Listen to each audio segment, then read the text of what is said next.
Knowledge about Islam کے معزز ناظرین، السلام علیکم۔ دیکھتی آنکھوں اور سنتے کانوں سے آپ سب کو دل کی گہرائیوں سے خوش آمدید کہتی ہوں۔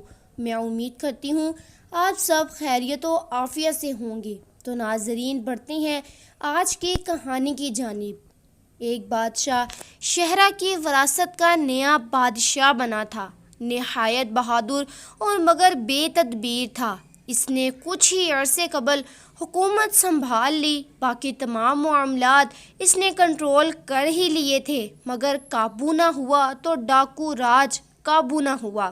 اس کی بڑی وجہ ڈاکو کو منظم ہونا تھا، جبکہ بااثر لوگوں کا بھی اس میں ہاتھ تھا جو ڈاکو کی سرپرستی کرتے تھے۔ آج بادشاہ نے محل میں اسی مسئلے کے حل کے لیے ایک اجلاس بلایا ہوا تھا۔ وہ کہہ رہا تھا، ہم نے اس سے پہلے بھی کئی اجلاس بلائے مگر کوئی فائدہ نہ ہوا۔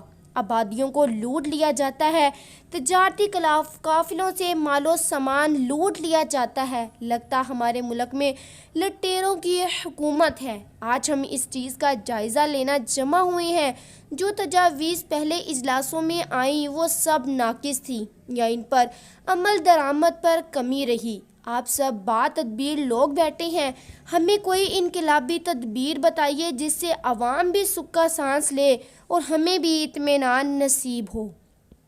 اجلاس میں ایک وزیر نوجوان کھڑا ہوا اور بولا، حضور کی اجازت ہو تو میں کچھ عرض کروں۔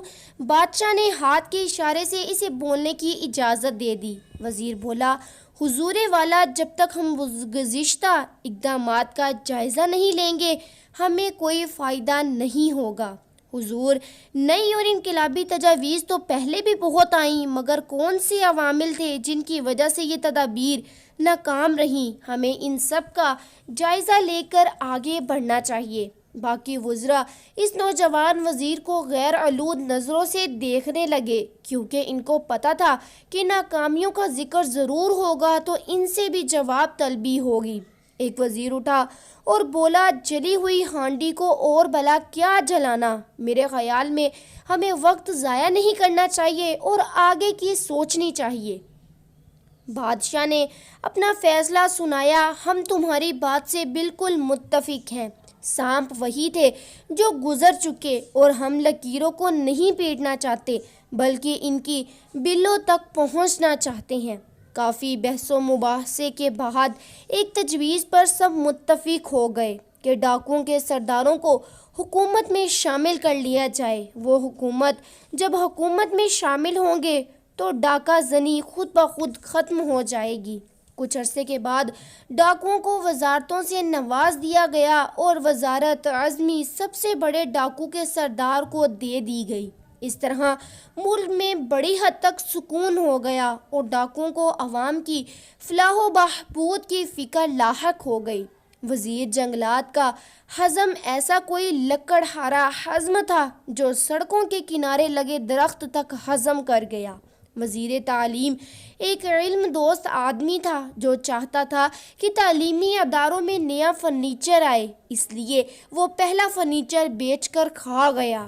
وزیر تعمیر ترقی جانتا تھا کہ ترقی کے لیے نئی عمارتوں کا کردار کتنا اہم ہوتا ہے، مگر نئی عمارتیں کیسے بنائی جا سکتی تھی؟ ان کے خزانے میں تو پیسے ہی نہیں تھے۔ اس لیے اس نے پرانی سرکاری عمارتوں کو تجارتوں کے ہاتھوں بیچ دیا تاکہ وہ ان کی جگہ نئی عمارتوں تعمیر کر سکے۔ وزیر قانون نے عوامی سہولیات کے لیے دکان لگا لی اور اس طرح سامان سستا بکنے لگا۔ تھوڑے پیسوں سے اچھا خاصا سامان مل جاتا۔ وزیر خزانہ نے ملک کے خزانے کی صفائی کر دی، بلکہ خزانے پر جھاڑو پھیر دیا۔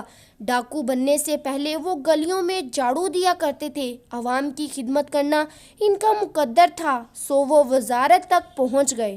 سب وزیروں کے وزیر اعظم نے بھی قوم کی خدمت اپنے ہاتھوں میں لینے کا فیصلہ کر لیا۔ ہوا یوں کہ بادشاہ اپنے محل میں پریشان بیٹھا تھا۔ کچھ لوگ بغیر روک ٹوک کے محل میں گھس آئے اور بادشاہ سے کہا، حضور والا، چلیے ہمارے ساتھ۔ بادشاہ نے قدرے حیرانگی سے پوچھا، ہمیں کہاں لیے چلتے ہو؟ جواب ملا، حضور آپ بک چکے ہیں، ہم نے آپ کو خرید لیا ہے۔ بادشاہ بے ساختہ اٹھ کر چلنے کے لیے تیار تو ہو چکا اور بولا، اس بکی ہوئی ریاست کی شہنشاہی سے تو اچھا ہے کہ اس کے ہاکوں بت جانا ہی بہتر ہے۔ اتنے میں شاہی دربان آگے بڑھا اور بولا، حضور، اب آپ کو پتہ چلا کہ ریاست بک چکی ہے جب آپ کا اپنا سودا ہو گیا۔ بادشاہ نے سوال کیا، ہمیں کس نے بیچا ہے؟ جواب ملا، وزیر اعظم نے۔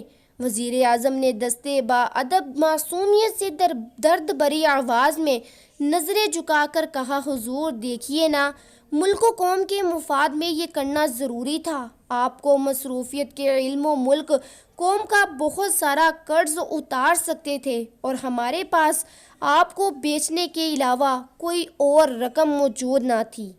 آپ کی اس قربانی کو ہم ہمیشہ یاد رکھیں گے۔ بادشاہ نے پھر سوال کیا، ہم کتنے میں بکے ہیں؟ محل کے کسی گوشے سے آواز آئی، ارے حضور، 2.25 پونے میں ہی بکے ہوں گے۔ اس ملک میں ہر چیز مہنگی ہے سوائے انسانوں کے۔ بادشاہ نے تیسرا سوال کیا، آپ کون ہیں اور ہم سے کیا کام لیں گے؟